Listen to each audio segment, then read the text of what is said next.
Hi everybody, Mike Napoleon here with Super Speed Golf. I want to talk a little bit today about a very important aspect of helping players increase speed and power, and that's really talking about the relationship of grip strength, grip pressure, and how to train all of the above.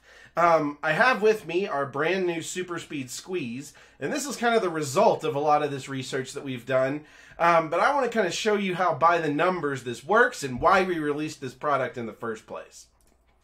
So here's some of the numbers, and this is measuring static grip strength with just a standard grip dynamometer that we have set on a narrow setting to somewhat mimic what we deal with the golf club. Now, as you can see with these numbers, touring professionals, long drive professionals can create a significant amount of grip strength. So, for example, your PGA Tour data is showing that, between their two hands average, they can produce about 60 kilograms of grip pressure on the grip when they're just trying to squeeze as hard as they possibly can. That's a lot. World long drive players are even more. They're up over 80. Now, what gets really interesting here about this data is when we start to go down and look at our amateur numbers. So male amateurs, we're seeing an average of about 42 or so kilograms. So, maybe a little around 2/3 of what a PGA Tour player could do, about half of what a long drive player could do. As we get into amateur females, we're even lower. We're down in that 27 range. Now, why is this important? Well, this is incredibly important because if a player cannot create enough static grip pressure, then they're going to have to use a very, very high percentage of the absolute maximum grip strength that they can create during the golf swing as far as grip pressure that they're applying to the grip. Now, as a coach, we've taught for years that it's going to be better to have a slightly looser grip pressure on the club, a lighter grip pressure, to not be death gripping the golf club. And this is true. This is going to cause all kinds of different issues with our muscles tensing up and not being able to get full range of motion out of our wrists, our elbows, our arms, everything about it.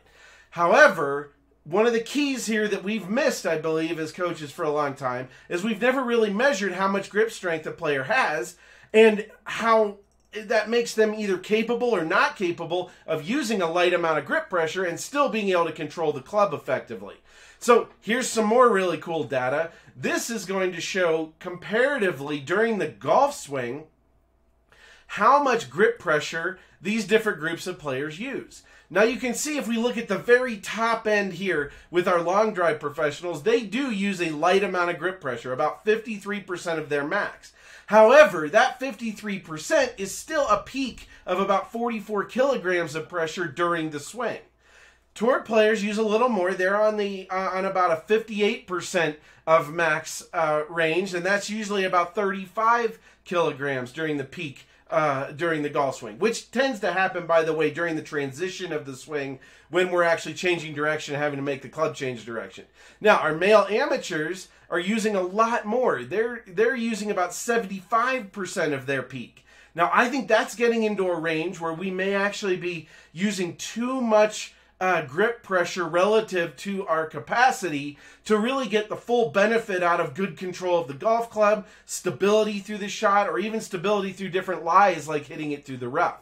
Now, we still need more data on our female players, which we are working on and we will get to you soon. But at a max grip strength average of about 27 kilograms, my hypothesis here is that these players are using almost all of their grip strength on every swing. And that's because you really have to have a reasonable amount of grip strength on the golf club in order for that club to not go flying out into the range. This is a big deal. So how do we train to get more grip strength and then be able to use less grip pressure relative to our capacity during the swing? Well, we've looked at all kinds of stuff. A very effective way to do this in the gym is with something called fat grips. You put this grip around a barbell, and then you can get more activation in your hands, and that creates even more grip strength. We created the Super Speed Squeeze to simply be a fat grip that fits over your golf club that you can do exercises with and make golf swings. Our initial study, which has only been 4 weeks, is showing about a 5 to 6% increase in grip strength and relating to a 1.5 mile an hour increase in driver speed. Pick up a Super Speed Squeeze today, get training grip strength, and increase your speed.